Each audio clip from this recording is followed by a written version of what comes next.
안녕하세요. 자, 반갑습니다. 또 매년 어김없이 우리 또 개정세법 특강을 또 진행하는데요. 자, 뭐 세법의 불편한 부분 중 하나지만 어쨌든 여러분들이 뭐 불편한 건 뭐 내가 되게 불편해. 제가 되게 불편하고 여러분들은 이제 뭐 책 사는 불편, 강의를 조금 새로 들어야 되는 불편, 뭐 그런 것들이 있는데 국어, 한국사, 영어 뭐 이런 것들에 비하면 훨씬 나은 거예요. 국어, 한국사, 영어는 안 바뀌잖아. 안 바뀌는데도 맨날 책 바꾸잖아요. 우린 바뀌어가지고 바꾸는 거니까 어쨌건 뭐 세법의 특징이다 생각하시면서 좀 감수를 좀 잘 해주시고요. 자, 올해 개정은 정말 힘들었어요. 최근 한 5, 6년 개정 중에서 제일 힘들었던 것 같아. 근데 뭐 개정량이 되게 많고 막 이래서 힘들기도 했는데 사실 전체적으로 개정을 끝내고 나서 보니까 나만 힘들었지 여러분들이 수험적으로 핸들링 해야 되는 부분들은 오히려 작년보다는 좀 적어요. 작년에 한 7, 80% 정도밖에 안 될 것 같아. 여러분들한테는. 근데 저한테는 한 작년보다 한 150% 정도 힘들었어요. 올해 개정이 되게 힘들었던 이유는 뭐냐면 첫 번째는 용어가 변경이 되게 많았어요.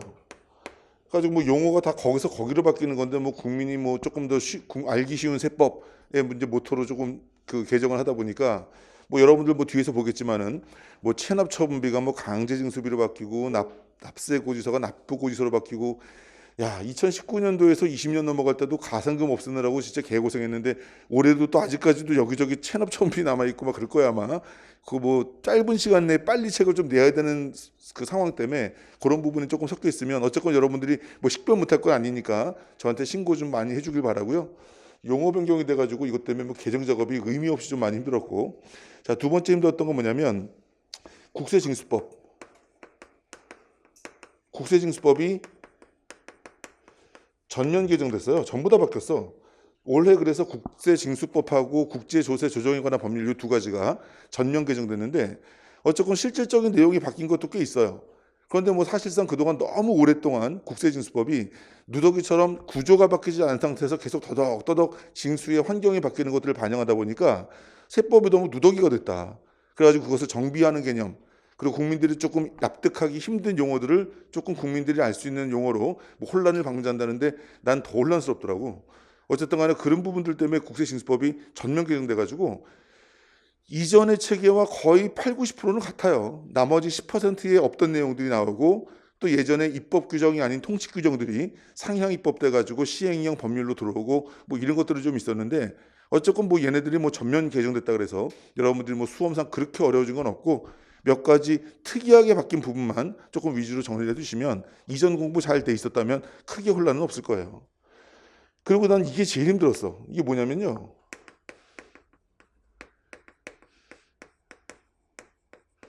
올해 법이 통과됐어요. 올해 법이 통과됐는데 이 통과된 법이 시행되는 시기가 거의 대부분이 2021년도 1월 1일부터 시행되니까 우리가 공부해야 되는 것들이에요.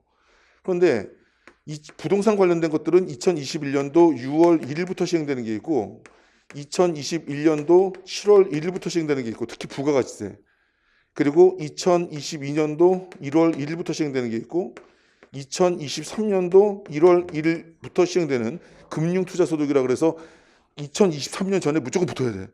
소득이 늘어나. 그때부터 굉장히 힘들어져요. 2022년도에는 가상자산 소득, 비트코인이죠. 그 가상화폐들, 그에 대한 소득도 이제 과세가 들어가고 해가지고 상당히 복잡해져요. 빨리 붙어야 돼. 이런 개정 사항들은 여러분들은 세무서에서 국세 공무원 연수원에서 그때 배워야지 나한테 배우면 안 돼요. 알았죠? 자, 그래서 요거는 우리 이제 구급 시험에 4월 17일 날 보는 구급 시험에 반드시 반영이 되는 것들이고, 그리고 6월 1일, 7월 1일 이 부분은 구급 시험에 반영이 안 돼요. 구급 시험에 반영이 안 되고 이제 우리 9월 달에 7급 2차 시험 거기에 반영이 되겠죠. 그리고 2022년도 1월 1일부터 적용되는 것은 어쨌건 9급 7급 보고서 내년 준비하는 친구들도 올해 책으로 공부해야 되니까 이것도 책에다 넣어놔야 돼 또. 그래가지고 이거는 2022년도 이제 수험생들 요거는 아직 반영 안 했어요. 이거 너무 복잡해가지고 아직까지 반영 안 했는데 이게 들어오기 때문에 개정된 것들도 굉장히 많아가지고 이거 속관내는 작업이 저는 개인적으로 제일 힘들었고요. 그리고 네 번째는 실제 우리가 여기서 보고 있는 것보다 개정량이 훨씬 많아요. 개정량이 훨씬 많은데 여기다가는 제가 반영을 다 못했어요. 못한 게 아니라 안 했어. 왜냐하면 상당히 실무적이고 지엽적이어서 제 판단에는 뭐 수험상으로는 도저히 반영될 수 없는, 특히 부동산과 관련된 부분들은 현 정부가 어쨌건 부동산 가격 안정시키려고 굉장히 노력 중이라서 이런 부분들이 정책적으로도 무슨 건축법상으로도 세법상으로도 굉장히 디테일하게 너무 많이 들어가지고 이거 도대체 어디까지 손을 해야 될지 몰라가지고 그것을 속가내는 작업도 이것도 좀 굉장히 힘들었습니다.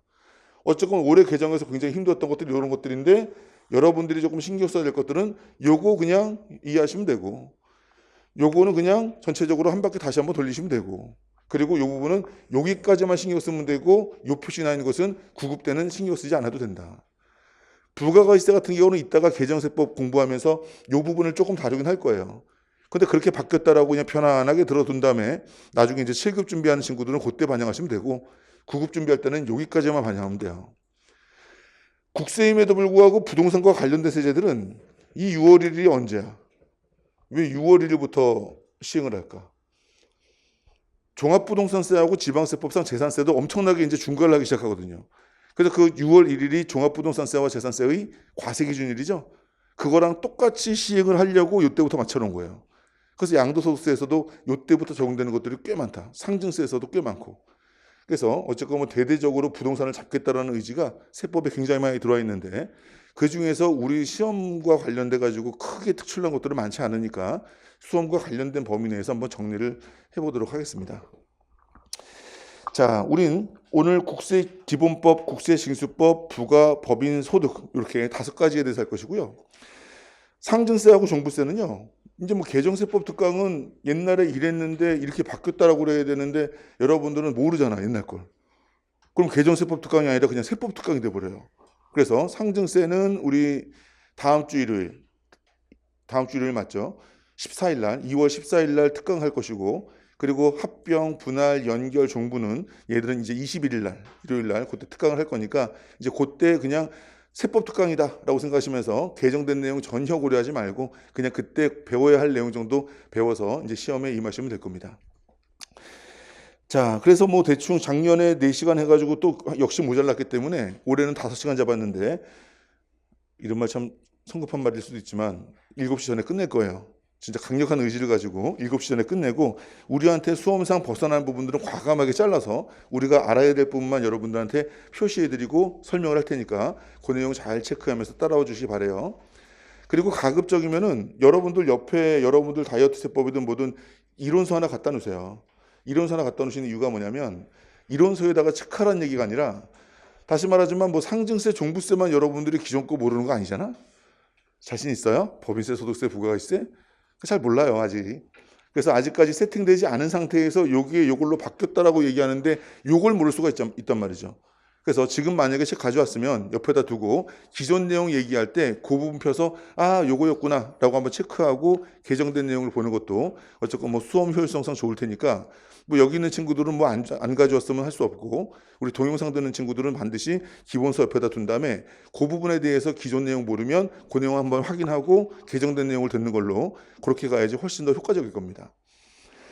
그리고 개정세법 특강 듣고 나서는요. 요거 딱 한 번만 복습하세요. 딱 한 번만 전체적으로 복습하고 이 개정된 내용들을 인식한 상태에서 이제 다시 여러분들 원래 공부로 들어가면 됩니다.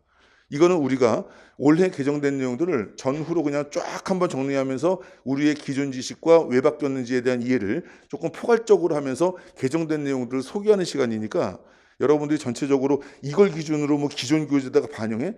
불가능해. 그건 불가능한 거니까 어쨌건 2021년도에는 2021년도의 세법으로 공부를 하되 개정된 내용들을 총정리하는 시간이다. 그런 개념으로 여러분들이 이해하고 수업에 임하시면 됩니다. 자, 국세기본법부터 시작을 좀 하도록 할게요.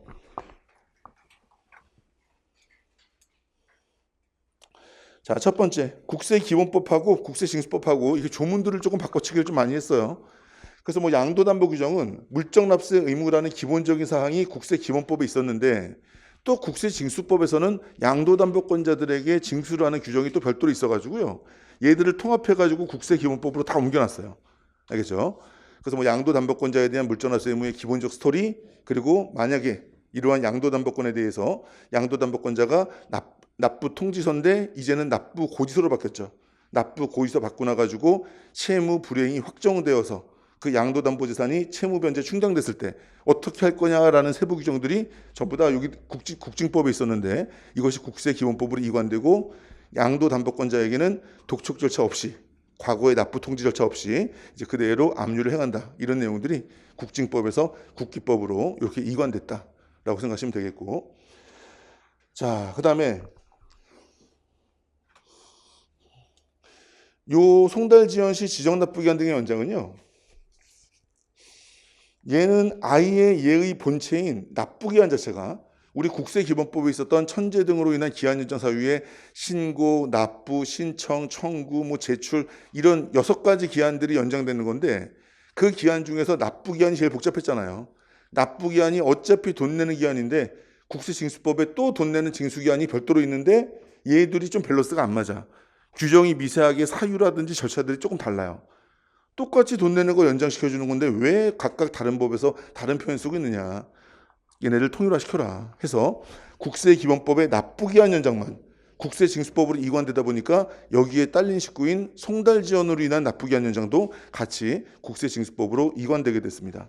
내용은 똑같고 중간에 표현만 조금 달라졌는데 그건 우리의 이해에 영향을 미치지 않는 표현이니까 그냥 이관됐다만 알고 있으면 되겠고요. 그 다음에 납세 담보 규정은요, 토시 하나 틀리지 않고 그대로 국징법으로 갔어요. 어차피 담보로 인한 징수 등도 국세징수법의 성격이 더 강하다라고 판단해가지고 납세 담보 규정 국세징수법으로 이관됐고요. 자, 이거는 왜 이관을 시켰는지 잘 이해는 안 가는데 우리 간접적 강제 제도 중에 하나로서 명단 공개 제도가 있죠. 명단 공개 제도. 여기에 과거의 국세기본법 보칙에서 고액 상습 체납자 등 명단 공개해서 명단 공개 대상자가 4명이 있었어요. 첫 번째, 1년 이상 2억 원 이상 체납한 고액 상습 체납자. 두 번째는 불성실 기부금 수령단체, 주로 종교단체들을 겨냥한 그런 규정이었죠. 그리고 세 번째는 2억 원 이상 포탈한 조세 포탈범.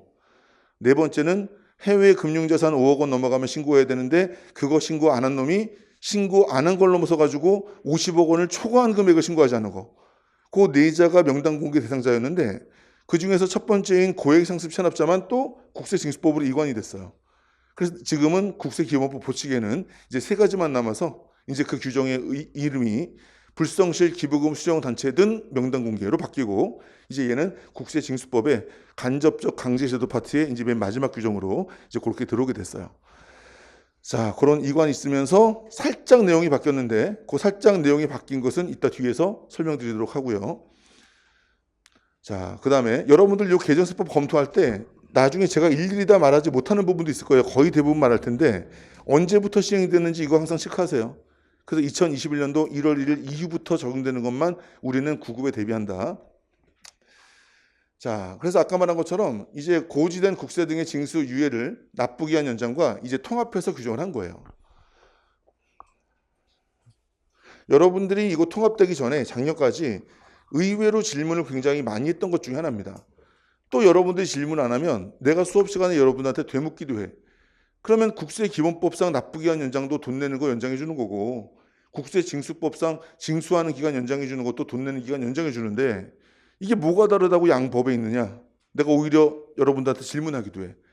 그러면 그거를 대답하는 친구들은 100명 중에 하나도 안 돼. 100명 중에 하나도 안 되고 그냥 여러분들은 그 규정은 그 규정, 이 규정은 이 규정 별도의 생각 없이 공부를 해왔다는 거죠. 근데 정확하게 좀 구분을 해보자 그러면 예를 들어가지고 소득세야. 갑이라는 사람의 소득세예요. 이 소득세가 2020년도 1월 1일부터 12월 31일까지 이 갑이라는 사람한테 소득이 발생해서 이 소득에 대해서 5월 31일까지 이제 소득세법이 이에 대해서 신고하라고 신고와 납부를 하도록 의무를 규정한 거죠. 그러면 요 5월 31일은 법에서 정한 신고 기한이자 법에서 정한 납부 의무까지 부여된 납부 기한에 해당하는 거죠. 그리고 나서 이때까지 만약에 신고도 안 하고 납부도 안 했다. 그렇다 그러면 과세관청은 이제 조사 나와가지고 네 세금 얼마야 라고 이렇게 결정, 신고를 했는데 잘못했다면 경정하겠죠. 그러면서 뭘 해? 이제 납세고지서, 납부통지서가 전부 다 납부고지서로 바뀌었어요. 그래서 납부고지 하겠죠. 납부고지를 하면 모든 돈 달라는 서류에는 언제까지라는 기한이 들어가 있죠. 납부기한. 이 들어가서 요때까지 내야지. 요때까지 안 내면 이제부터는 얘를 체납자라고 그러고, 그 전까지는 내야 될 거 신고납부 안 했지만 체납자는 아니에요. 확정이 안 된 상태니까. 그 전까지는 미납의 개념으로 구분을 했었다. 그렇죠? 자, 근데 어쨌건 간에 이렇게 납부기한이 두 개가 있다 보니까 국민들이 좀 헷갈릴 수 있더라. 그래서 이렇게 법에서 정한 납부기한을 그대로 법정 납부기한이라고 하고, 이렇게 법에서 정하지 않은 납세 고지서에 지정된 그런 납부기한을 얘를 지정 납부기한이라고 국세징수법에서 용어의 정의로 만들어 놨어요. 알겠죠? 그래서 그 내용도 구체적으로 이따가 국세징수법에서 보도록 할 건데, 이제는 법정 납부기한, 지정 납부기한, 또 독촉장에서 정하는 납부기한 등으로서 이제 저런 내용들을 연장해주는 그런 제도들을 국세징수법에서 통합시켰다. 그럼 결과적으로 과거에 국세기본법에서 기한 연장, 납부기한 연장한다는 것은 법정 자진납부기한, 납세고지서가 안 날라와도 법에서 정해진 날까지 내 스스로 납부해야 되는 기간을 연장해 주세요. 요때 일정한 사유가 발생했으니까 라는 게 천재지변 등으로 인한 납부기한 연장 규정이었고요. 이제부터 이 기간이 지나고 나가지고 과세관청이 고지서를 통해서 징수할 때 그 고지서를 통해서 징수하는 기간을 연장해 주는 것을 징수유예라고 이름 붙여가지고 국세징수법에서 규정을 했던 거죠. 이것도 이제 납부고지의 유예라는 이름으로 바뀌고, 뭐 쟤는 납부기한 연장 그대로 쓰이고 해서 납부기한의 연장과 과거의 징수유예였던 납부고지의 유예가 그 종류의 정의는 달리하고 있지만 이에 대한 사유라든지 절차라든지 연장 기한이라든지 적용 내용 등 담보 제공 여부 이런 것들이 전부 다 하나의 규정으로 묶여버렸어요. 알겠죠? 자, 그래서 여러분들 이제 개정된 교재 보시면은 국세징수법에 얘네 둘이 어떤 걸 연장해 주느냐, 어떤 걸 유예해 주냐라 설명이 나온 다음에 그 다음에는 얘 둘이 공통적으로 적용되는 통째로의 그런 이론들을 같이 접목시키면 됩니다. 알겠죠? 자, 그렇게 보시면 되겠고요. 자, 그 다음에 이거 중요한 거죠. 출자자에 대한 제2차 납세 의무 적용 대상이 축소됐다.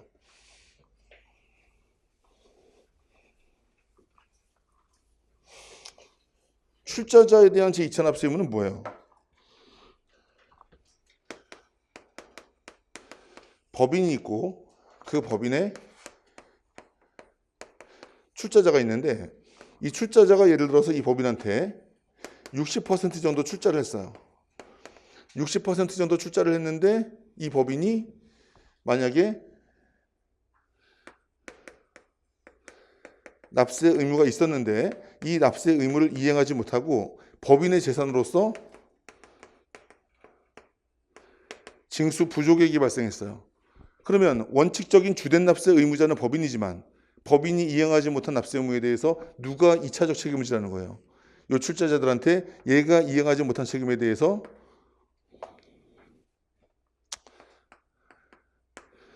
제2차 납세의무를 져라라고 하는 것이 출자자 등의 제2차 납세의무가 되는 거죠. 자, 그랬을 때 법인이 책임지지 못했을 때 출자자들이 2차 납세의무를 지어야 하는 요 법인은 자, 우리나라의 모든 법인들은 크게 상장법인과 비상장법인으로 나뉠 수 있고, 상장법인은 상장시장이 세 가지예요.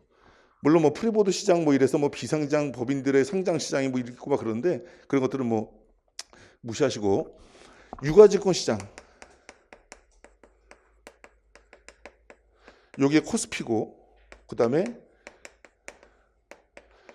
코스닥 시장, 그리고 일반인들은 거래할 수 없어요. 중소기업 상장 시장인 코넥스 시장, 얘들은 뭐 증권회사라든지 투자회사들만 그 투자할 수 있는 데인데 거의 뭐 프로들의 도박 시장이에요. 이런 상장 시장이 있고 이제 나머지는 비상장 뭐 기업들이 있겠죠.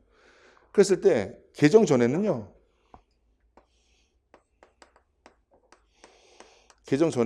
얘네들 뭐 전부 다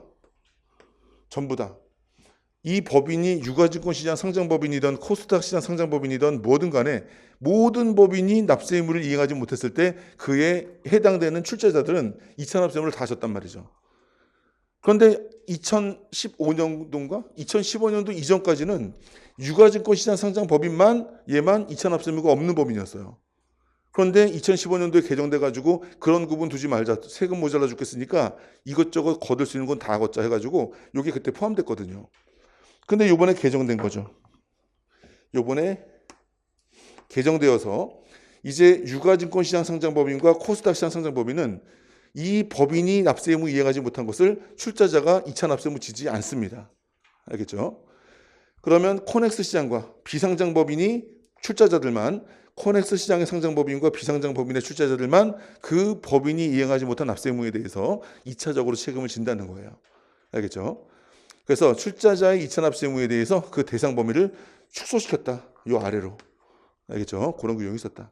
왜냐하면 이게 아주 옛날에는요. 상장 시장이 코스피 시장밖에 없었던 아주 옛날 시절에는 이 규정의 이름이 뭐냐면 비상장 법인의 출자자의 2차 납세 의무였어요. 비상장 법인의 출자자의 2차 납세 의무. 그 당시에는 상장 법인은 아예 출자자가 2차 납세 의무가 없었어요. 근데 그러다가 상장법인도 여러 가지 종류가 나눠지면서 소규모 상장법인이 나오니까 얘네들은 출자자들이 좌지우지할 수 있구나 해가지고 얘네들도 2차 납세 의무 대상에 포함시키다가 나중에는 여기까지 이렇게 잠식을 시켰던 거죠. 그런데 사실 유가증권시장, 코스닥 시장은 금융시장이 굉장히 오픈이 잘 돼 있고요. 금감원의 제재를 엄청나게 많이 받고 있어가지고 아무리 과점주주를 할지라도 그 기업을 쥐락나락 지지 맘대로 못해요. 그렇기 때문에 어차피 이 2차 납세 의무를 부여한 이유는 뭐냐면 해당 법인의 납세 의무의 원인자가 니네들이야 라고 한 건데 책임자도 니네들이고 니네가 이거 이용해 가지고서는 돈 먹고서 먹튀하는 거 방지하려는 건데 이 유가증권 시장과 코스닥 시장은 워낙 공개된 시장이고 금감원 제재를 워낙 많이 받기 때문에 그런 걸 하라 그래도 못해요. 그렇기 때문에 의미 없는 2차 납세 의무 부여하지 말고 여기서부터 적용하자라고 하는 그런 규정으로 바뀐 겁니다. 알겠죠? 자, 그래서 그 내용이 요 내용이고 그 밑에 보시면 요거는 뭐 그냥 달라진 건 없어요. 그냥 좀 국민들이 좀 그 범위를 명확히 알 수 있도록 명확한 것뿐입니다. 그러면 이 출자자는 누가 있었어요?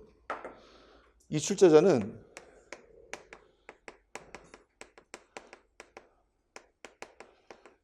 무한책임사원과 과점주주가 있었단 말이에요. 그래서 그 내용을 조금 명확히 해놓은 거예요.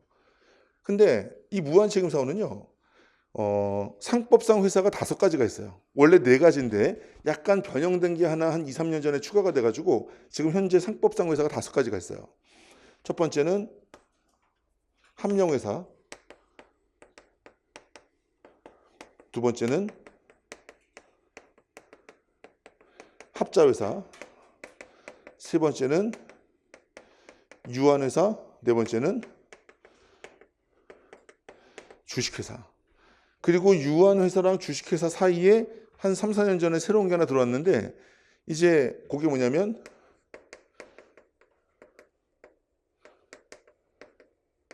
유한책임회사예요. 그래서 유한책임회사는 주식회사랑 유한회사랑 중간 정도인데 그 출자자들이 유한책임을 지면서도 주식회사 같은 경우는 상법상 관리 감독을 엄청나게 받기 때문에 요건이라든지 뭐 이런 것도 되게 까다로워요. 그런데 여러 가지 뭐 출자금이라든지 뭐 임원의 선임이라든지 이런 절차들을 굉장히 간소하게 해서 이제 소규모 벤처기업들이 이러한 주식회사는 너무 부담스러우니까 소규모 벤처기업들이 설립하기 좀 용이한 그러한 방식으로 상법에서 만들어 놓은 게 요 유한책임회사예요. 요 유한책임회사도 당연히 유한책임사원만으로 구성된 주주와 같은 그러한 유한책임사원만으로 구성된 회사라 가지고 상법상 이렇게 구분된 회사 안에서 함령회사 같은 경우는 온리 회사의 책임을 전부 다 그 출자자가 한도 없이 책임을 지는 무한책임 사원으로만 구성되어 있어요. 함령회사는. 그런데 합자회사는 이러한 무한책임 사원과 유한책임 사원이 반반씩 섞여 있어요. 무한책임은 그 회사에 대한 책임을 다 지겠다내고 유한 책임은 내가 출자한 만큼까지만 책임을 지겠다. 물론 예의 유한 책임 사원과 주주는 조금 달라요. 조금 더 책임져. 그렇긴 하지만 어쨌든 간에 유한적인 책임을 지는 그런 자가 있다면 누가 훨씬 더 힘을 많이 쓰는 자야. 잘못되면 책임을 다 지는 자가 실권도 그 자가 누리겠죠. 그렇죠? 그래서 요 자들이 그 한명회사와 합자회사의 주된 의사결정권자들이란 말이죠. 그리고 유한회사, 유한책임회사, 주식회사는 전부 다 유한책임사원, 주식회사의 유한책임사원의 또 다른 이름인 주주. 이렇게 구성되어 있는 거죠. 따라서 저 회사의 납세 의무를 만들어낸 원인자로서 이 회사의 이득을 취해가지고 먹튀할 수 있는 애는 누구냐? 한명회사 합자회사의 무한책임사원.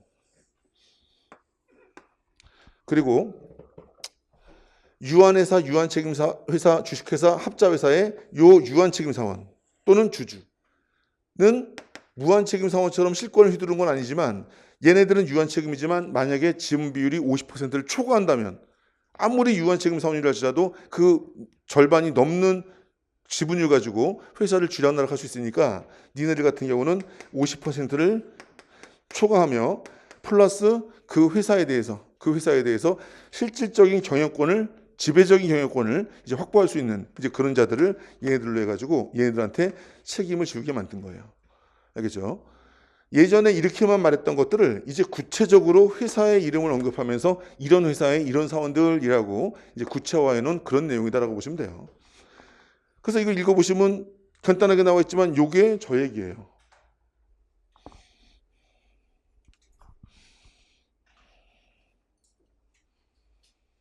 이해되시죠?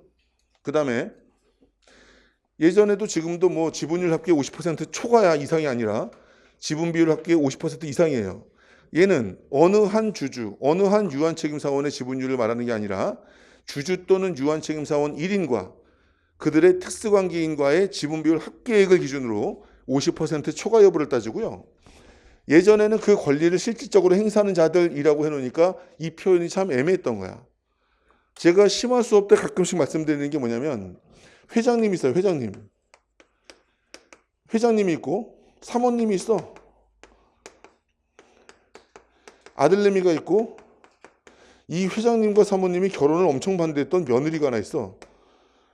얘네 부잣집이니까 얘네 그냥 얼굴 되게 예쁘고 되게 착하고 아들하고 어릴 때부터 사귀어가지고서는 헤어질 수는 없는데 회장님이 스펙 안 맞다 그래가지고 결혼 반대하다가 결혼 안 해주면 죽는다 그래가지고선 그냥 결혼한 거예요. 그래가지고 회장님이 결혼한 조건으로 넌 치맛바람 날리면 이혼이고 넌 집에서 한복 입고 아침 점심 저녁 잘 차리면서 우리 아들 뒷바라지 해라. 어디 입김이나 치맛바람 휘둘러 가지 말아라. 이런 거예요. 그래가지고 이 회장님이 가지고 있는 회사에 회장님이 지분 비율을 40%, 사모님이 뭐 20%, 아들내미가 10% 이렇게 가지고는 70%의 이제 과점주주 집단이었는데 여기다가 회장님이 경영권을 좀 더 확보하려고 10% 주식을 좀 더 사고 싶은 거야. 그래가지고서는 며느리한테 너 인감도장하고 인감증명서 떼와. 그랬더니 며느리가 왜요? 뭘 물어봐. 그래서는 그거 받아가지고 회장님이 며느리 이름으로 요 10%의 주식을 회장님이 매입한 거야. 그러면 요 10%의 그 지분권은 사실상 누가 행사해요? 회장님이 행사하는 거죠. 회장님이 행사하는 거기 때문에 결과적으로 이 80%의 집단은 과점주주이지만 이차납세 의무자는 그 과점주주 지분 권리를 실질적으로 행사하는 자라 그래서 요 며느리는 이차납세를 지지 않고 이 며느리의 지분까지 실질적으로 행사하는 회장님이 50%, 사모님이 20%, 아들내미가 10% 이렇게 이차납세를 지는 거예요. 이 며느리는 과점주주 판단에는 들어가지만 이차납세 대상자는 아닌 거야. 왜? 50% 초과하는 자들이긴 하지만 그 권리를 실질적으로 행사하지는 않으니까. 그렇죠? 근데 이것을 실질적으로 행사한다 안 한다를 어떻게 판단했냐면 실질적으로 행사하는 게 뭐야 도대체? 저 10% 행사합니다 라고 그래야 실질적으로 행사하는 거야? 집에 있는데 회장님이 꼭 이 주식을 들고 와가지고 회장님이 행사해야 실질적으로 회장님이 행사한 거야? 며느리 주총 데리고 와가지고 며느리 옆구리 찔러가지고 싫다고 그래. 반대해. 이러면 며느리가 행사를 한 거잖아요. 근데 회장님이 뒤에서 실질적으로 한 거잖아요. 이게 보이냐고. 이건 보이지 않는단 말이죠. 따라서 며느리 사돈 팔촌 다 데리고 와가지고서는 주총에서 행사하라 그러면 그게 실질적으로 행사한 게 돼버려가지고 그 사실상 그 주식의 소유주가 아닌 자들까지 이차납세금을 물렸던 거야. 안 되겠다. 이차납세금의 범위를 좀 축소시키자. 그래서 실질적으로 행사하던 자라는 말들을 법인의 경영에 지배적인 영향력을 행사하는 자로 바꿨어요. 이게 사실상으로는 엄청나게 바뀐 거야. 눈으로 볼 때 그냥 대충 바뀐 것 같아도. 여기서 말하는 지배적인 영향력을 행사한다는 것은 임원의 임면권을 행사, 대표이사 너 나가, 이제 네가 대표해, 이런 정도의 사업 방침의 결정, 우리 이번에 핸드폰 사업 좀 들어가자, 법인 경영에 사실상 영향력을 행사한다고 인정되는 경우여야지 아들내미는 저쪽에서 편의점하고 며느리는 결혼받는다는 거 결혼했다고 맨날 미움받고 이러는 과정에서 얘네가 주총 나가가지고서는 자기 주민등록증 내고서는 그 주권 행사했다 그래서 실질적 행사를 볼 수는 이제는 없다는 거예요. 이해할 수 있겠죠? 그래서 이 표현이 이렇게 바뀌어서 이제 저러한 표현은 나오지 않을 거다. 알겠죠? 자, 그러한 내용 정도 알아두시면 좋겠고, 자, 그 다음에 간편 사업자의 부가가치세, 납부지연 등에 따른 가산세. 이게 왜 그렇게 되는지 모르겠는데 여러분들 교재 좌동이라고 써 있죠. 이거 삭제로 써, 삭제로 바꿔서 삭제. 저 규정이 삭제됐어.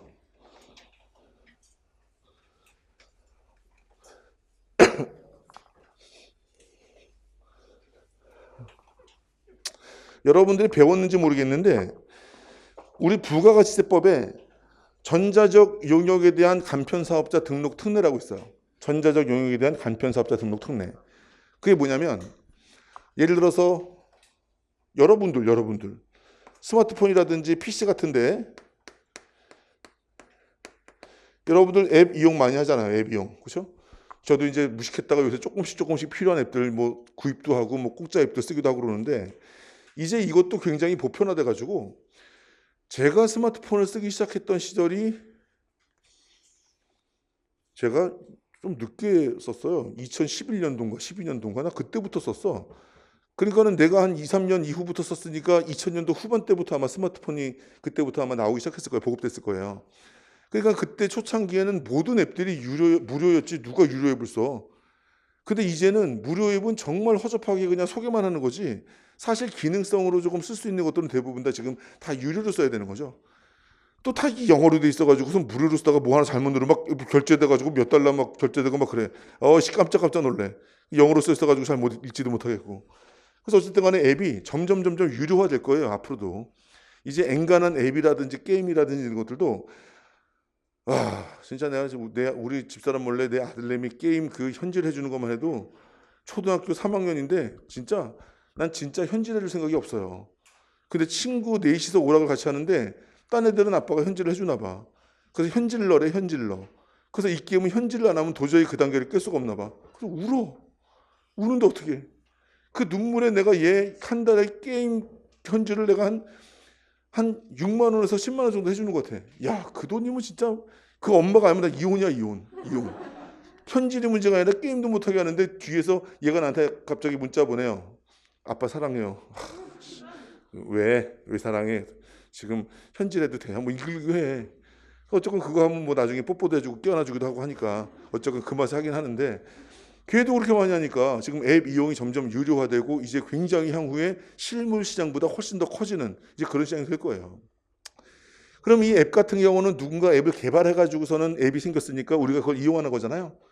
그 앱을 개발하는 사람은 우리나라에도 많고 외국에도 많아요. 그래서 만약에 국외의 앱 개발자가 있을 것이고 국내부터 하자. 우리나라에 국내에 앱 개발자가 있을 것이고 그리고 국외에 앱 개발자가 있겠죠. 그러면 앱 개발자가 내가 앱 개발했다 그래가지고 막 인터넷에 띄워가지고 내 앱 좋아요 광고하지 않잖아 아직까지는. 물론 그런 회사들도 있어요. 은행 같은 경우는 은행 홈페이지에다가 은행 자체 앱을 거기서 깔라고 하기도 하잖아요. 그런데 일반적으로 뭐 우리 뭐 계획 스케줄러라든지 아니면 게임이라든지 이런 것들은 통상 어디에 올라와 있어요? 앱스토어에 올라와 있죠. 앱스토어. 그렇죠? 앱스토어. 그래서 얘네들을 이제 오픈마켓이라 그래요. 국내 오픈마켓에 얘네들이 자기가 만든 앱들을 올리고 또는 해외 오픈마켓에 자기들이 만들어낸 이제 뭐 나는 아이폰을 써가지고서는 아이폰 같은 경우는 아이폰을 쓰는데도 그 이름을 모르겠다. 그 뭐라 그래? 그 갤럭시에 있는 그 앱 하는 거 뭐라 그래? 그거 몰라. 어쨌든 간에 뭐 구글이나 애플 같은 데서 이제 만들어 가지고 들어가고요. 그리고 국내 오픈마켓은 뭐 KT라든지 유플러스 이런 데서 이제 만들어 가지고 올라가는 거죠. 그래서 국내 앱 개발자가 국내 오픈마켓에도 올리고 해외 오픈마켓에도 올리고 국외 앱 개발자가 국내 오픈마켓에도 올리고 해외 오픈마켓에도 올리고 그래서 요 국내 오픈마켓, 해외 오픈마켓에 올라와 있는 앱을 앱 이용자들이 이렇게 사가지고 그 앱을 소비하는 거죠. 이것이 전자적 용역이라는 거죠. 그러면 그 전자적 용역이 만약에 10,000원이다, 1,000원이다. 그러면 1,000원에 대해서 얘도 부가가치세 과세 대상 용역이기 때문에 100원만큼 부가가치세를 부담하고 세무서에 100원만큼이 납부가 돼야 되는 거예요. 그런데 문제는 첫 번째, 만약에 국내 앱 개발자가 이렇게 앱을 만들어 가지고 소비자들한테 이용자한테 팔잖아요. 그럼 얘는 우리나라 과세권이 미치는 애기 때문에 A당초 오픈마켓에다가 얘가 얼마에 올리냐면 1,000원에다가 부가세 100원에서 올려요. 그러면 이 앱 이용 국내 오픈마켓은 1,000원에다가 부가세 100해서 올린 다음에 앱 이용자가 결제를 하면 국내 앱 개발자는 자기가 거래 진수한 100만큼을 이제 세무서에다가 이렇게 납부하면 되겠죠. 납세액을 이해하면 되는 거예요. 자, 그런데 국외 앱 개발자가 만약에 앱을 만들어 놓으면 얘는 부가가치세 거래 징수에서 우리나라에 안 내주잖아요. 그렇기 때문에 얘가 국내 오픈마켓에다가 그냥 1,000원에 팔아요. 그러면 국내 오픈마켓이 얘한테는 1,000원에 들어왔지만 앱 이용자들한테 1,000원에다가 100원 붙인 다음에 얘가 100원 부담하고 또 얘가 이제 세무서에다가 그 100원만큼을 납부해주면 문제가 안 돼요. 그렇죠? 국내 앱 개발자가 해외 오픈마켓에 올릴 때도 어떻게 하면 돼? 1,000원에 올리면 1,100원에 올려가지고 해외 오픈마켓에서 앱 이용자들한테 1,100원에 판 다음에 얘는 어차피 1,100원 받아오는 거니까 역시 세무서에 납부하면 되는 거죠. 근데 뭐가 문제가 돼요? 국외 앱 개발자가 해외 오픈마켓, 구글이나 애플에다가 자기가 만든 앱을 올리게 되면 그러면 1,000원에 팔지 1,100원에 안 올린다고요. 그러면 해외에 있는 구글 애플이 뭐가 좋다고 우리나라 세무서에다가 1,100원 걷어다가 납부해줘? 안 납부해준다고요. 여기다가 그냥 1,000원 해버린다고요. 그렇게 되면 결과적으로 앱 이용자들은 부가가치세 부담 없는 소비가 일어나 버리는 거죠. 그러면 우리나라에서 나머지 경로를 통해 가지고 앱을 이용한 것과 과세 형평에 맞지 않으니 결과적으로 다른 것들을 과세 안 하든가 얘를 과세하든가 둘 중에 하나가 돼야 되는데 다른 것들을 과세 안 할 수 없단 말이에요. 이게 점점 커지는 시장이고 엄연히 쟤네들은 과세 대상 용역이기 때문에 이 형평 때문에 다른 걸 과세 안 해버리게 되면 그 다른 것과 또 다른 용역과의 형평이 또 안 맞아버리는 거야. 그래서 할 수 없다. 얘를 과세해야 되겠다. 근데 얘를 과세하기 위한 규정이 우리나라 세법에 있었어. 뭐야? 얘를 과세하기 위한 원래 우리나라에 있었던 규정. 기억 안 나? 부장납부도 아니고 과장납부도 아니고 대리납부라는 규정이 있었죠. 넌 앞으로 이 규정 잊어버리면 안 돼. 대리납부라는 규정이 있었죠. 그 대리납부가 뭐야? 국내 사업장 없는 비거주자 외국법인으로부터 누가 공급받는 거야? 용역과 권리를, 눈에 물리적 실체가 없는 용역과 권리를 누가 공급받는 거야? 국내에 비사업자, 면세사업자, 매입세액 불공제되는 과세사업자가 공급받으면 얘 스스로 세무서에다가 거래징수 안 당하고 지 스스로 공급받은 가액의 10%를 납부하는 대리납부 의무라는 규정이 있어서 그걸 적용하면 딱 좋겠는데 이건 그걸 적용할 수가 없었던 거야. 왜냐하면 일반적 대리납부 같은 경우도 실무적으로 적용이 되는 사례는 많지 않아요. 나중에 여러분들 뭐 수업 때 설명드리겠지만 현행 대리납부 같은 경우는 그냥 일반 개인이 내 집 질리하고 외국에 있는 건축사한테 건설 설계 용역 같은 거 받아가지고서는 내 집 짓고 나서 돈 주면은 그거 대리납부 할 것 같아요? 안 해. 그걸 과세관청이 어떻게 알아? 몰라요. 통상적으로 금융기관이 여러 가지 전산 시스템이라든지 금융기관 구조조정 컨설팅이라든지 이런 것들을 받을 때 외국계 전산 회사라든지 외국계 컨설팅 회사한테 이거 컨설팅 용역이라든지 전산 용역을 제공받으면은 부가가세 과세가 안 돼버리고 국내 컨설팅 용역 국내 전산 회사한테 하면 부가세 과세가 되니까 그 자꾸 외국 거 쓰는 거야. 그러니까는 이 국내 전산 업체라든지 국내 컨설팅 용역 회계법인들이 왜 우리는 과세하고 저기서 사면 과세 안 되게 해서 세부담 없애느냐 해가지고 그거 형평 맞추겠다 그래가지고 금융기관 보험회사 이런 데들 대상으로 한 거예요. 금융사, 보험사들은 면세사업자잖아. 그리고 그런 것들을 속일 수도 없잖아. 준공적기관들이니까. 그래서 국내 사업자와 국외 사업자의 형평을 맞추기 위해서 걔네를 적용하려고 만든 거라서 이 앱 이용자들과는 다르단 말이지. 누구야? 내 아들이야. 초등학교 3학년짜리. 초등학교 3학년짜리 내 아들이 현질하고 그에 대해서 국외 앱 개발자가 만든 것을 애플을 통해 가지고서는 현질하고 나서 거기에 대해서 스스로 게임 너무 재밌었어 하면서 세무서에다가 거래징수 당했었어야 될 금액을 낼까? 안 낸단 말이야. 이건 수천만의 개인들이야. 그러니까 그 대리납부 규정을 적용할 수 없으니 이제는 여기다가 책임을 지울 수 없으니까 어디다 줘야 돼? 니네가 좀 해줘라. 니네가.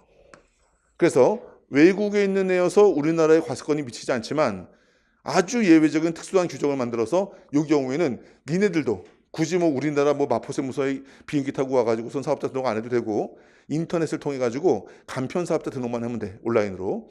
그래가지고 이렇게 10% 거래징수에서 우리나라의 정상적 부가가치세와 마찬가지로 신고 납부를 해주면 정말 고맙겠어 해가지고 여러 번의 협상과 타결을 통해 가지고 이렇게 한 거예요. 그렇다 보니까 얘네 입장에서는 안 해줘도 될 것 같은데 하는 것도 귀찮아 죽겠는데 그래서 어쨌건 국제적 요청이 왔으니까 해주는 거예요. 굉장히 갑이 돼버린 거지. 납세무자인데도. 그렇다 보니까 얘네가 해줄까 말까 그러니까 우리나라가 여러 가지 카드를 막 제시하는 거지. 이거 해주면 모두 해주고 이거 해주면 모두 해주고 이러면 우리나라 사용자도 많아질 거고 그리고 니네가 이거 하다가 아이고 바빠가지고 실수할 수도 있지. 그러면 우리가 이러한 가산세도 안 나오게 해줄게 라고 막 꼬신 거지.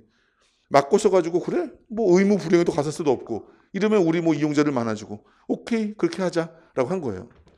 근데 이러다 보니까 지네가 뭔데 우리나라의 모든 국민들은 가산세 무는데 얘들은 신고 납부 안 해도 가산세 안 무는 게 역시 과세 형평이 안 맞잖아요. 그래서 이제 이게 보편화되고 나니까 이제 이 부분에 대해서 너희들 가산세 면제해 주는 거 이제는 그만하자라고 이번에 삭제를 한 겁니다. 알겠죠?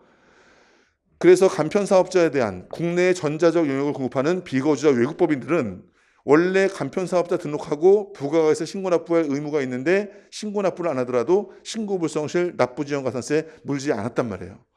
그것은 이제 국내 사업자와의 형평을 맞춰서 이제 그 규정이 아예 삭제돼 버렸어요. 그래서 여러분들 국세기본법상 가산세 규정이 저기 있었거든. 쟤네들에 대해서는 적용하지 아니한다. 그렇죠? 이제 그 규정이 사라졌어요. 이해할 수 있겠죠? 저거 하나 설명하려고 이걸 이렇게 꺼낸 건 아니야. 그러면 여기서 생각지 못했던 또 하나의 문제가 있었어요. 우리 부가가치세법으로 넘어가 보면 우리가 뭐 자세하게 심도 깊게 공부할 양도 아니고 중요성도 별로 없기 때문에 공부를 잘 안 했던 부분인데 공급 장소라는 기준이 있었어요. 공급 장소. 이 부가가치세법의 공급 장소라는 규정은 이 사업자가 공급하는 장소가 대전이냐, 부산이냐, 동작구냐 이걸 보자는 게 아니라 국내냐, 국외냐를 보는 거예요. 그래서 이 공급 장소가 국내면 우리나라 과세권이 미쳐서 과세가 되는 것이고 이 공급 장소가 국외라면 우리나라 과세권이 미치지 않아서 과세가 안 되는 거라는 거죠. 근데 문제는 뭐냐면 이러한 전자적 용역에 대해서 용역의 공급 장소는 공급 시점에 그 용역이 제공되는 장소거든요. 그 용역이 제공되는 장소. 그럼 용역이 제공되는 장소는 용역을 제공하는 자의 장소야. 근데 얘네들을 우리나라에 과세권을 부여해서 우리나라의 과세 대상으로 삼았는데 그러고 나서 보니까는 이 외국에서의 앱 공급하는 것은 용역 공급 장소가 국외인 거야. 공급 장소가 외국이라서 우리나라에서 과세할 수 있는 법적 근거가 참 미비했던 거죠. 그래서 그것을 이번에 보완하려고 잠깐 부가가치세로 설명한 김에 넘어갈게요. 그걸 보완하려고 30페이지 30페이지 하단에 보시면 맨 밑에 양괄호 5번에 전자적 용역의 공급장소 명확화 해서 용역의 공급장소는 영무가 제공되는 장소 뭐 밑에 어쩌고 저쩌고 있는데 이제 마지막 단서로서 신설을 했습니다. 전자적 용역의 경우는 용역을 공급받는 자의 사업장 소재지 사업자가 아니고 일반 개인들이 대부분이죠. 그러면 주소지 거소지 여기를 공급장소로 명확히 규정해 놓음으로써 결과적으로 비거주자 외국법인이 지네 나라에서 공급하고 있는 용역의 공급장소 규정의 모순을 해결하고자 이러한 특례를 만들어 둔 겁니다. 알겠죠? 그래서 원칙적 용역의 공급장소는 영무가 제공되는 장소지만 전자적 용역의 경우에는 어디다? 용역을 공급받는 자의 사업장 소재지 주소지 거소지다. 알겠죠? 이 어려운 규정을 또 변태 같은 출제자가 이걸 그대로 써놓은 다음에 전자적 용역의 경우 용역을 공급하는 자의, 이걸로 바꿔놓으면 여러분들은 죽었다 깨어나도 못 찾습니다. 지금 표시를 해둔 다음에 여러분들 만들어내고 있는 오답 노트에다가 기재를 해서 이제 그런 부분들도 만약에 시험 문제 나온다면 체크를 꼭 할 수 있도록 그렇게 준비를 해두세요. 용역을 공급하는 자의 사업장 소재지 주소지 거소지면 우리나라가 과세 못하는 거예요. 그렇죠? 용역을 공급받는 자다라는 그 받는에다가 포인트를 좀 둬서 준비를 하시면 되겠다. 자, 그 두 규정 연결해봤고요. 자, 이것도 굉장히 의미 있는 규정이에요. 인지세 같은 경우는 그냥 뭐 우표처럼 사다가 그냥 과세문서에다 붙이는 거예요. 그렇다 보니까 얘네 같은 경우는 금액이 되게 작다고. 금액이 작기 때문에 이 인지세는 더군다나 신고 의무는 없어요. 인지세는 납부 의무만 있는 거예요. 납부 의무만. 그렇다 보니까 얘네들은 인지를 사다 붙여야 되는데 사다 붙이는 걸 만약에 안 하면 그에 대해서는 납부를 안 한 거니까 납부 지연 가산세를 물려야 되는데 얘는 금액이 뭐 3,000원, 5,000원, 12,000원 이렇다 보니까 일수 곱하기 10만 분지 25가 금액이 진짜 쥐꼬리만큼밖에 안 나와. 그래서 제재 효과가 없는 거죠.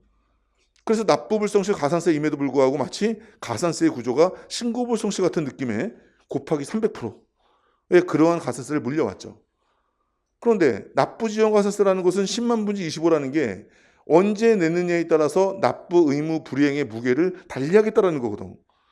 근데 얘는 언제 인지를 사다 붙이더라도 무조건 300%다 보니까 빨리 사다 붙이고 늦게 사다 붙이고의 차등이 없어. 그렇다 그래가지고 또 10만 분지 25를 적용하기 좀 뭐해. 그렇다고 차등을 안 두긴 또 뭐해. 그래가지고 마지막 대책으로서 이렇게 만들어 놓은 거죠. 만약에 300%인데 니네가 그래도 과세문서 작성한 날로부터 3개월 이내 만약에 납부했다. 그러면 300%가 아니라 100%. 감면 규정이에요. 가산세 감면 규정. 그런데 만약에 3개월 초가 6개월 이내 납부했다? 그러면 200%만, 2배만. 그런데 6개월 초가 납부했어? 그럼 그때부터는 원래대로 300%가 되는 거예요. 자, 여기는 안 써놨는데, 근데 여기 하나 써놓으세요.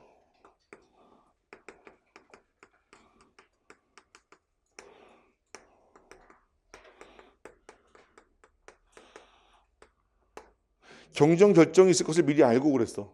그러면은 얘네들도 그냥 300%야. 이 감면 적용 안 하는 거예요. 알겠죠? 자, 이 규정까지 집어넣어서 인지세의 납부지연가산세가 이제 3단계로 차등 적용되게 됐다. 이것도 우리 국세기본법에서는 꽤 중요한 규정이죠. 그렇죠? 자, 그 다음에 뭐 6번은요. 그냥 이름만 바뀐 거예요. 원천징수 납부 등 불성시 가산세가 어차피 뭐 얘네들도 돈 안 내가지고 내는 거니까 돈 안 내가지고 일수 곱하기 만분지 25, 10만 분지 25 하는 건데 이름이 뭐 전혀 그 내용이 떠오르지 않는 이름이어서 얘도 납부지연 가산세로 이름을 바꿨어요. 원천징수 등 납부지연 가산세로 이제 그렇게 명칭만 바뀐 거다. 자, 7번. 자, 우리 납부지연 가산세를 부과하지 않는 뭐 몇 가지의 예외들이 있는데 그 예외가 하나 추가됐다.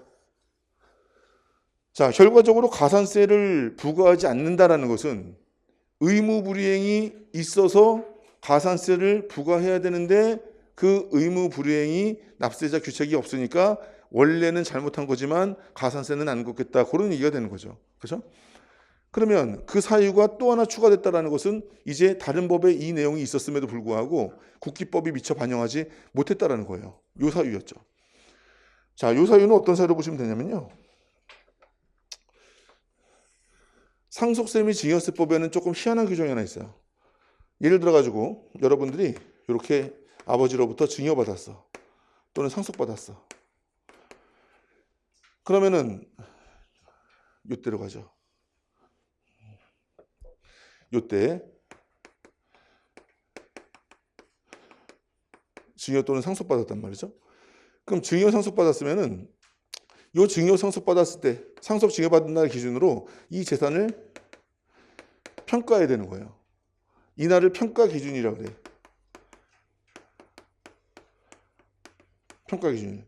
근데 평가를 해야 되는데 이 평가는 원칙적으로 시가로 평가해야 되지만 시가를 알 수 없는 것들이 많죠. 왜냐하면 부가가치세, 법인세, 소득세, 양도소득세 이런 것들은 사실상 거래, 상거래 행위에서 또는 여러 가지 계약에 따른 거래 행위에서 발생되는 것들이기 때문에 거래 금액들이 있다고. 그래서 일반적으로 그 거래 금액을 기준으로 과세하면 타당한 건데 이 상속과 증여 같은 경우는 돈 받고 주는 게 아니잖아요. 공짜로 재산, 부의 무상 이전이 일어나는 거다 보니까 이에 대해서는 그 이전되는 재산의 평가가 필요해. 금전 상속 증여가 아니라면. 근데 그 평가가 시가를 알 수 있으면 좋겠는데 시가를 알 수 없는 것들이 대부분이기 때문에 우리 상속세무 증여세법은 이 세상의 모든 재산을 다 평가할 수 있는 그런 평가 규정을 만들어 놨어요. 그것을 상증세법상 보충적 평가 방법이라고 그래요.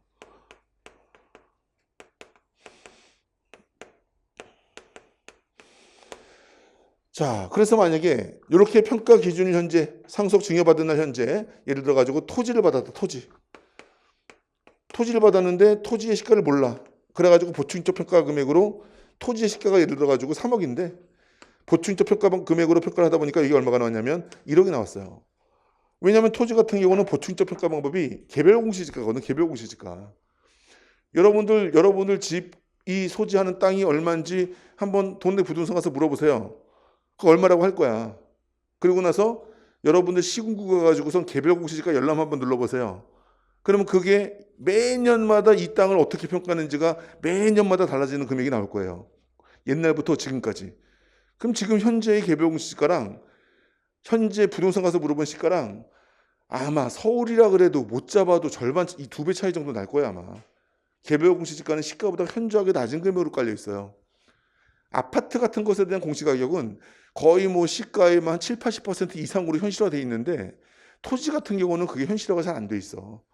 그래가지고선 상속 증여받은 재산이 보충적 평가 방법, 개별 공시지가는 1억인데 시가는 3억이란 말이에요. 하지만 어쨌건 시가는 3억인데 그거는 뭐 시세지 뭐 부동산 시세지 사실상 상증세법상 인정받을 수 있는 시가는 아니기 때문에 일반적으로 이 공시지가로 이렇게 신고를 한단 말이에요. 자, 이렇게 신고를 하는데 지금 저는 수험상으로 얘기하는 거예요. 실무적으로는 이렇게 하진 않아. 괜히 요거 조금 배웠다고 부모님한테 가서 어디 가서 아는 척 하느라고 뭐 실무적으로 뭐 공시지가로 파는 거야. 그럼 상속세 증여세 작게 나오잖아. 이런 말 하지 마세요. 나중에 고소당해. 이것도 감정평가법인 2군데에다가 평가받아가지고 시가에 접근된 금액으로 가장 높은 금액으로 평가받은 다음에 상증세 안 내거나 조금 더 내더라도 그렇게 하고 나가지고 나중에 양도세 대비해야 되는 거야. 무슨 잘 모르겠죠. 나중에 얘기해 줄게요. 어쨌건 간에 그렇게 1억 원으로 신고했어요. 할 수 없이. 이거를 알 수 없으니까 1억 원으로 신고했어. 그런데 상속세 및 증여세법은 어떤 규정을 두고 있냐면요. 이렇게 상속 증여를 이렇게 해가지고 그 상속 증여가 있었던 날, 이속하는 달에 말일로부터 6개월 이내, 증여세는 3개월 이내. 얘들을 신고 납부하는데 요 신고 납부는 협력 의무지 확정력 없는 거고 이렇게 신고 납부하고 나면 그 다음에 법정 신고 납부 기한으로부터 9개월, 증여세는 6개월 이내에 그 신고가 맞는지 틀린지 과세관청이 결정했을 때 이때 상속세 및 증여세의 확정력을 가지는 거죠. 그래서 상속세 및 증여세는 그래서 정부 부가세목인데 신고 납부 의무가 부여가 되어 있는 이제 그런 희한한 정부 부가세목이었죠. 그렇죠? 자, 그런데 어떤 규정을 두고 있냐면 이렇게 상증세 평가하고 나가지고요. 이 평가 기준을 기준으로 만약에 전후 상속세 같은 경우는 전후 6개월, 증여세 같은 경우는 증여일 전 6개월 후 3개월 이때를 평가 기간이라 그래. 이 평가 기간 내에 만약에 시가로 인정할 수 있는 금액, 인정시가라 그래요. 인정시가가 만약에 발생하잖아요. 인정시가가 만약에 발생하면요. 그 인정시가로 재평가를 하게 되는 그런 규정을 두고 있어요. 이 인정시가는 뭐냐면요. 아버지한테 상속받아가지고 증여받아가지고 기분 좋아서 요거 증여받고 나서 팔아버렸어. 너무 좋아서 그 돈 만들어가지고선 스포츠카 살라고. 매매.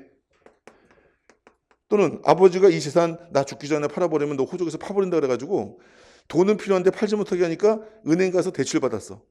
그럼 은행에 대출할 때 뭐 해요? 감정평가한단 말이야. 감정받았어요. 한 군데서만 은행에 대출 요구하면 모르겠는데 대출 금리가 뭐가 유리한지 알아보려고 여기저기 대출 받았어.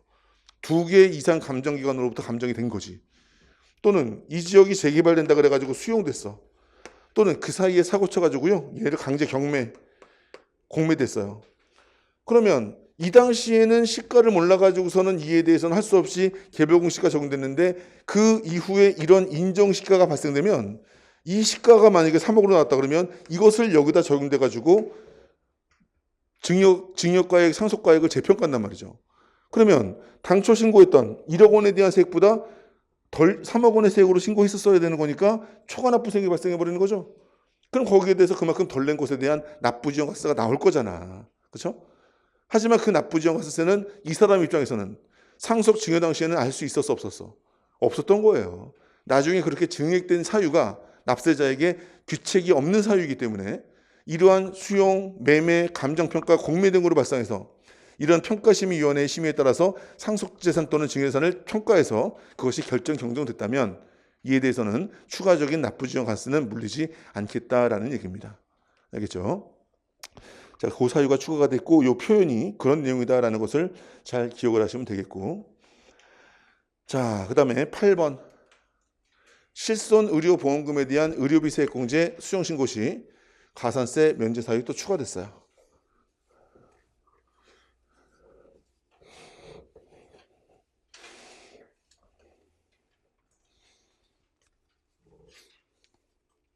자, 이제 또 소득세로 넘어가 볼게요. 소득세. 소득세 뭐가 있어요?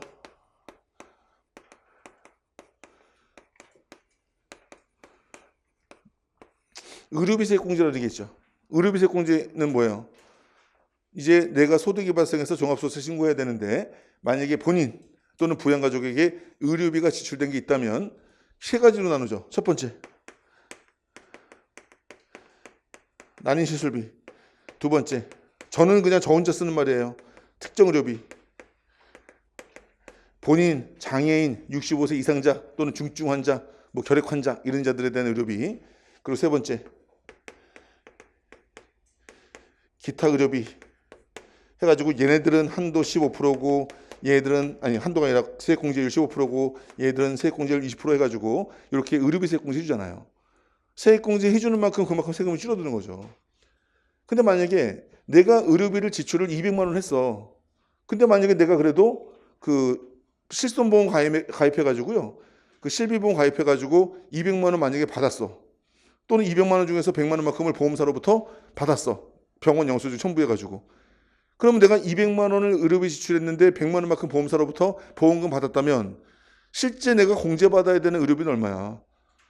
100만 원인 거죠? 실손 의료비 빼고 실손 의료비 보험금 빼고 나머지 내 주머니에서 나간 돈만 공제를 받아야죠. 당연한 거예요.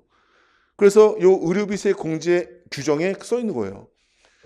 본인 또는 일정한 부양가족에 대한 의료비 지출액 괄호 열고 실손 의료보험의 보험금을 수령한 금액은 제외 이렇게 나와 있단 말이죠. 그 금액은 공제 대상이 아닌 거예요. 그런데 문제는 이게 이제 실손 의료비가 굉장히 많이 보편화돼 가지고 누구나 다 있어. 엔간하면 다 있어. 엔간하면. 우리 집도 되게 잘 돼 있어요. 그래서 우리 집사람은 저의 건강을 전혀 신경 쓰지 않아요. 나는 그냥 무조건 건강해 보이나 봐. 저 돼지 밥만 많이 먹고 건강하겠지라고 생각을 하는 것 같아. 그래서 뭐 제가 건강이니 뭐니 보험이니 그것도 생각 별로 안 하는데 한 2, 3년 전에 나한테 어디 내가 좀 피곤해 그러면 병원 가봐 그러는 거야. 이제 내 걱정인데 가보래. 이가 좀 아프다. 병원 가 치과 그래. 허리가 아프다. 정형외과 사진 찍으래. 왜 요새 그렇게 날 걱정해? 그랬더니 실손 의료보험을 가입해서 이제 병원비가 들어도 이거를 환급 받을 수 있는 거야. 전액을 다 환급 받을 때. 그래도 내 걱정을 이렇게 해주는 거구나. 그래도 뭐 환급 받아서 그런 것도 있지만 그래도 걱정되는구나 했는데 알고 보니까 그게 아니야. 병원비는 내 돈으로 내는데 보험금 환급은 지가 가져가. 환급 받으면 나 줘야 되잖아. 안 주더라고요. 그러니까 나한테 어떻게든 간에 빨리 병원 가서 치료받아가지고 돈을 쓰면 그 돈은 자기가 보험사로부터 환급 받는 거야. 그러니까 이게 거의 다 환급이 돼요. 100%. 나를 사랑하는 마음이 없어 내가 볼 때는. 그래서 어쨌건 그렇게 하는 거야. 그러니까 누구나 다 이렇게 가입을 다 해놓은 거거든요.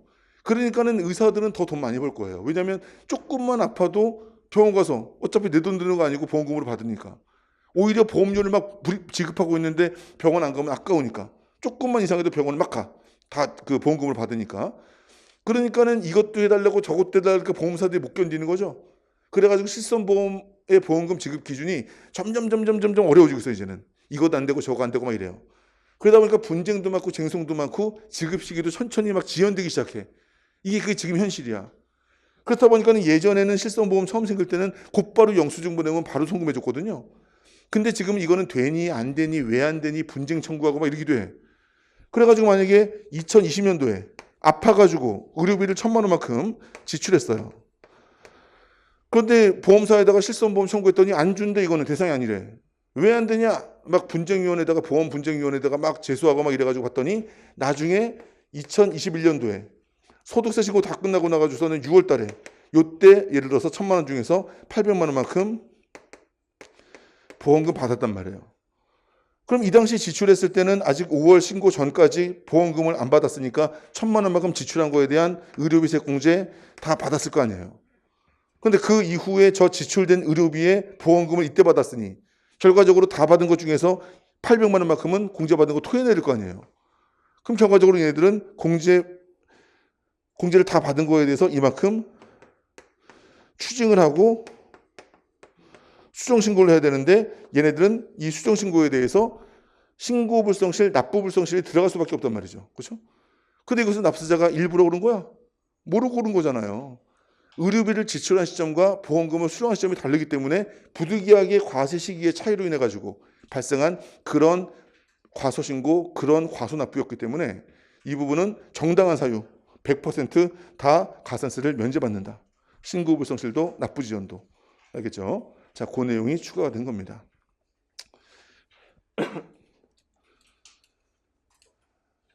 자, 그 다음에 9번 문제. 고충민원을 통한 환급 시 국세 환급 가산금 지급 제외. 자, 고충민원이 뭐냐면요. 말도 참 우리가 보통 쓰는 말들은 아니죠. 여러분들 일반적으로 세무서에 민원봉사실 있고 민원봉사실 2층으로 이렇게 올라가면요. 통상 거기 2층이 있더라고 다. 납세자 보호 담당관실이라는 데가 있어요.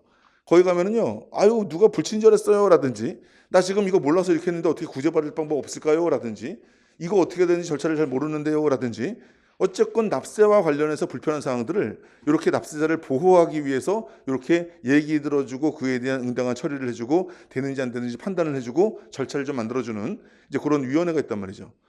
그래서 납세자 보호 담당관실이라 그래서 거기서 납세자들의 고충 민원을 이렇게 받아줘요. 근데 납세자가 예를 들어 가지고서는 납부를 했는데 국세 납부를 했는데 여기에 대해서 나중에 너무 과다 납부가 된 게 있어가지고 이때 환급을 받아요. 자, 그렇게 환급을 받을 때는 이제 통상적으로 우리한테 찾아와요. 환급 받을 때는 납부가 된 이후에 환급 받는 거.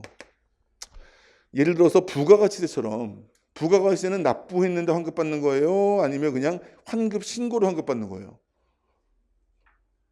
과오납금이 있고 환급세액이 있어요. 과오납금은 내가 과세의 원인이 없는 것을 잘못 낸 거고 환급세액은 그냥 정상적인 부가가치세 신고하는데 매출세액보다 매입세액이 많았던 거야. 그러면 당연히 환급받잖아요. 이게 잘못 내서 환급받은 게 아니잖아요. 이건 정상적 법률적 납부에 의해서 정상적 법률적 절차 따라서 환급받는 거란 말이죠. 이런 환급이 있단 말이죠. 그런 환급 말고 잘못 내가지고 환급받는 거예요. 환급받는 거. 그럼 잘못 내가지고 환급받는 방법은 두 가지야. 첫 번째, 경정청구. 두 번째는 이거 안 해주면 불복청구. 그런데 납세자가 스스로 경정청구와 불복청구를 할 수 있을까? 못해요. 저희 세무사를 통해야 돼요. 그럼 우리가 그냥 해줄까? 안 되죠. 아들 앱 지르는 거 그거 돈 벌어야죠. 그래서 저건 수수가 많이 들어가. 야, 니네가 우리가 잘못 납부한 거 미리미리 알아가지고 안 돌려주고 우리가 경정청구, 불복청구 하느라고 절차와 시간과 세무사 비용 들었으니까 이 환급을 해줄 때 뭘 주냐?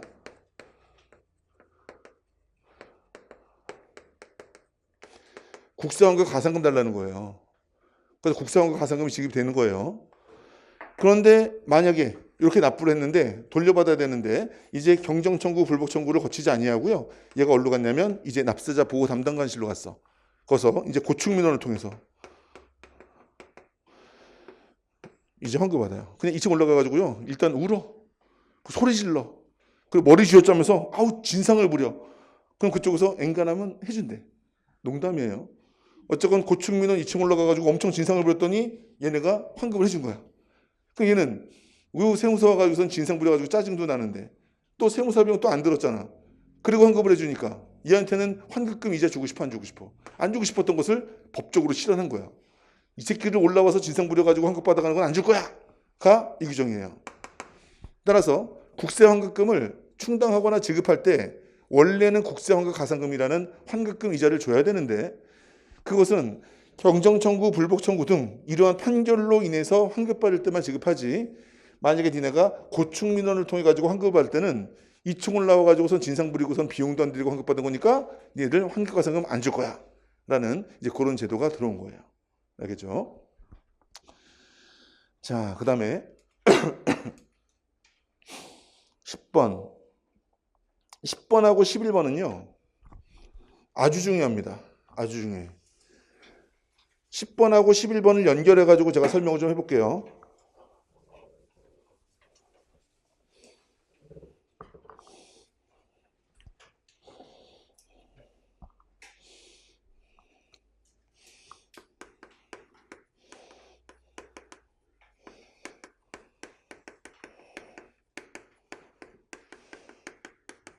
국세환급 가산금 기산일. 자, 세법이든 회계든 모든 이자는 다 일수계산이에요. 일수계산. 그렇기 때문에 국세환급 가산금도 연 이자율 현재 기획재정부령으로 정하는 1.8%를 기준으로 일수로 계산하는 걸 말이죠. 일수로. 일수로 계산하는데 그러니까 언제부터라는 기산일, 이자 지급 일수를 계산하는 기산일을 정해놔야 되겠죠. 그렇죠? 그 기산일이 어떻게 되냐면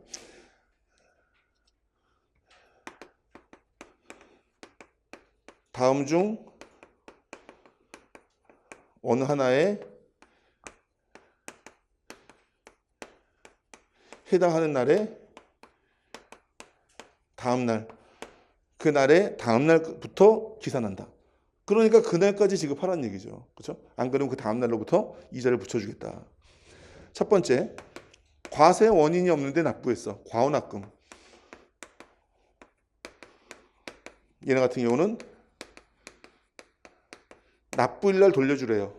납부일 날 환급 안 해주면 그 납부일의 다음 날로부터 이자 붙여주겠대요. 두 번째, 만약에 납세자가 과세관청한테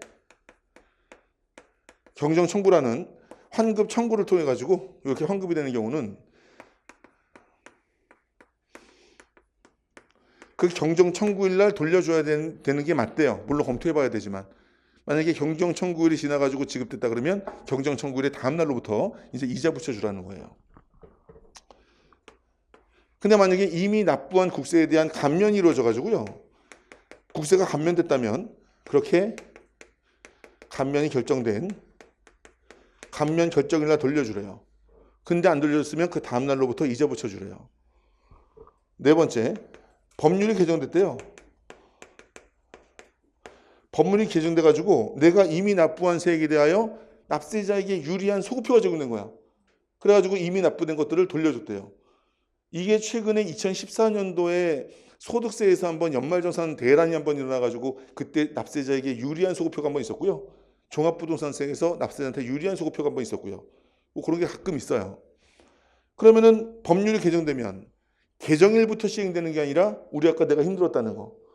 올해 1월 1일 날 개정됐지만 시행 시기가 다 달라.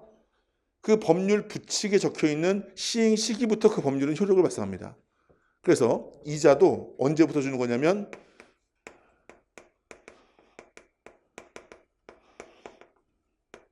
개정법률 시행일 날 그때부터 개정된 법률이 시행되는 거니까 그날까지 돌려줘. 안 돌려줘? 다음 날부터 이자 붙여줄게. 알겠죠?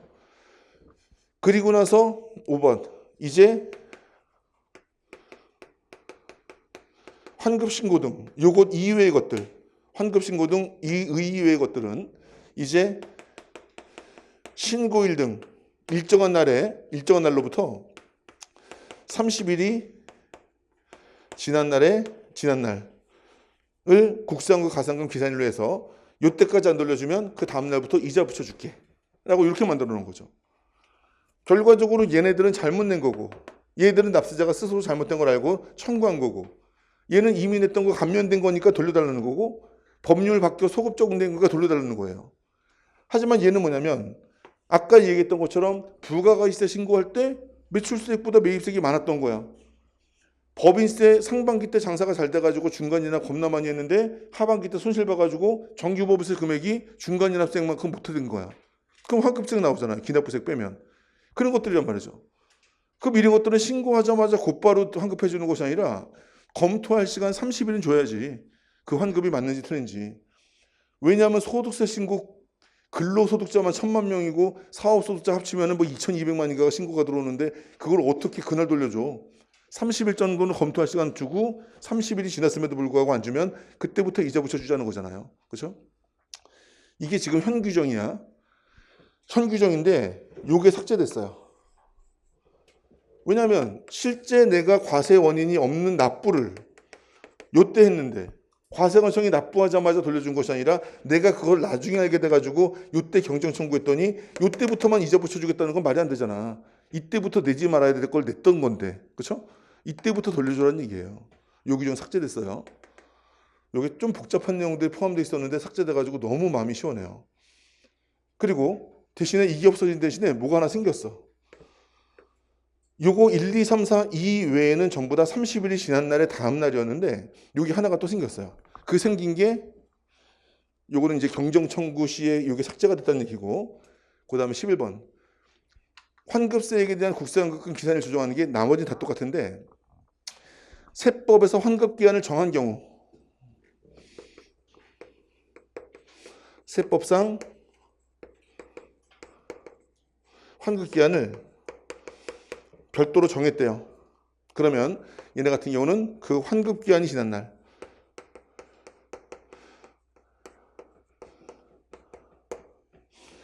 입법 예고는 저렇게 나왔는데 현재 시행령 안으로 나온 것은 요것을 다음 날로 표시돼 가지고 나왔어요.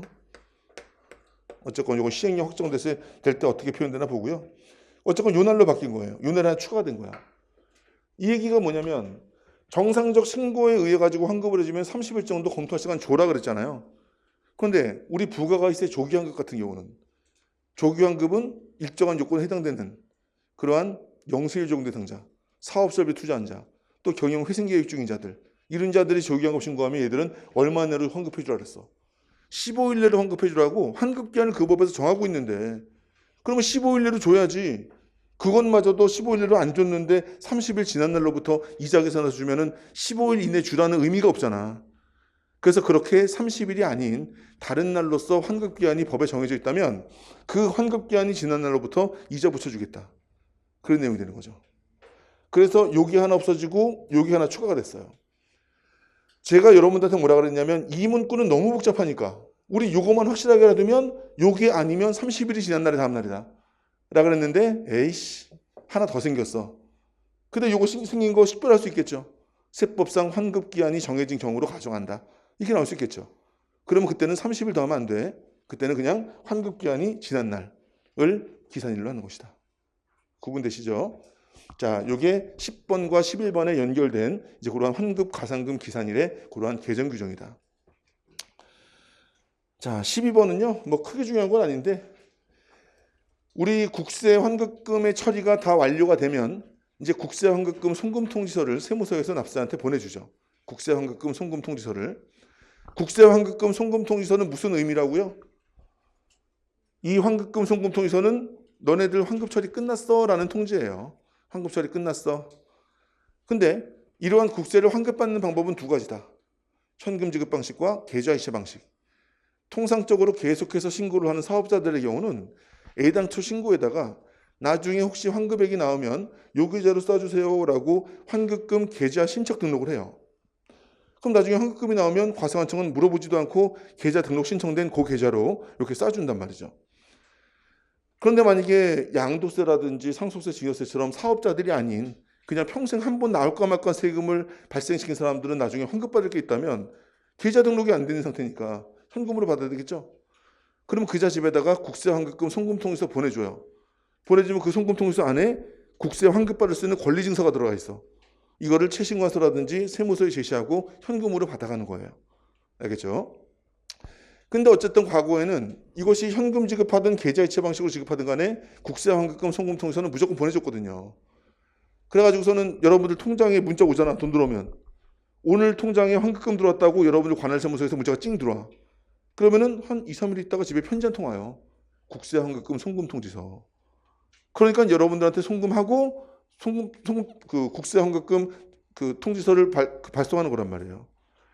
그런데 어차피 여러분들한테 송금을 하고 나면 환급금 처리가 끝났는데 이 국세환급금 송금통지서를 뭐하러 보내냐고. 이건 행정상 불필요한 절차다라고 판단해가지고 국세환급금 송금통지서는 언제만 보낸다? 현금 지급할 때만 보내고 국세환급금을 계좌이체 방식으로 지급했으면 돈 들어가면 환급금 처리 끝난 거지 뭐. 그 처리를 뭐하러 또 굳이 우편 비용 들여가지고 뭐하러 또 이걸 해. 그래서 계좌이체 방식으로 지급했을 때는 국세환급금 송금통지서를 송달하지 아니한다. 알겠죠? 자, 의미 없는 거긴 한데 시험 문제는 나왔었어요. 뭐냐면 이 국세환급금 송금통지서가 어디랑 연결됐었냐면 이 국세환급금은 국가 등으로부터 돈 받을 권리이기 때문에 채권이야. 그래서 내가 돈 필요하고 한 달 동안 기다리기 힘들면 다른 자에게 양도할 수 있어요. 근데 국세환급금 송금통지서는 세무서장의 확인을 거쳐 양도를 하되 언제까지 해야 돼? 국세환급금 송금통지서 발급 전까지 해야 되는 거예요. 국세환급금 송금통지서가 발급되고 나면 환급금 처리 끝났는데 어떻게 양도해? 안 된다는 거죠. 그래서 현금 지급할 때는 국세환급금 송금통지서 발급되면은 양도하려고 그러면 기다려. 너네 집에 우편물 가면 그걸 가지고 곧바로 돈 찾아가면 되니까 양도 안 해도 돼. 그리고 계좌이체 방식으로 하면 국세환급금 송금통지서가 발급이 안 됐어? 이건 그 말을 할 필요가 없어. 어차피 계좌이체 송금하고 국세환급금 송금통지서 발급하는 건데 통장에 돈이 있는데 그 돈을 양도하러 온다는 게 말이 돼요? 그럼 그런 상황 자체가 발생하지 않죠. 그렇죠? 그래서 그거와 연결해도 큰 문제 없이 그냥 현금 지급할 때만 이제 발급 발송하고 계좌이체 방식으로 환급금 지급할 때는 국세환급금 송금통지서 발급하지 않는 걸로 이제 개정이 된 겁니다. 예를 들어서 뭐 문제를 위한 문제로서 세무서장은 납세자에게 국세환급을 하는 경우에는 지급 방식에 관계없이 국세환급금 송금통지서를 발급해야 된다. 틀린 거예요, 이제는. 자, 13번 문제. 뭐 조세불복의 각하사유가 뭐 저런 것들 해놓고 대통령령으로 정하는 경우 각하사유라는 건 뭐예요? 본안심리, 내용심리도 하지 않고 형식적인 위법이 있어서 아예 내용도 안 보고 배척해버리는 거죠. 형식적 위배들이에요. 그런데 그 대표적인 형식적 위배를 집어넣은 다음에 나머지들은 대통령령으로 정하는 경우 했는데 시행령에 그동안 별도 규정이 없었거든요. 그래서 그것을 아예 법률로서 추가 규정을 해놓은 거예요. 구체적으로. 국민들의 알 권리 보장. 그래서 그게 뭐냐면 불복 청구의 대상이 되는 처분이 존재하지 않을 때 위법한 처분에 대해서 억울하다라고 하는 건데 위법한 처분에 해당하지 않는 경우들 불복 청구의 대상이 되는 처분에 의한 권리, 이익을 여기다가 이거 하나 써놓고 언젠간 이해하세요. 언젠간. 이것을 뭐 써놓냐면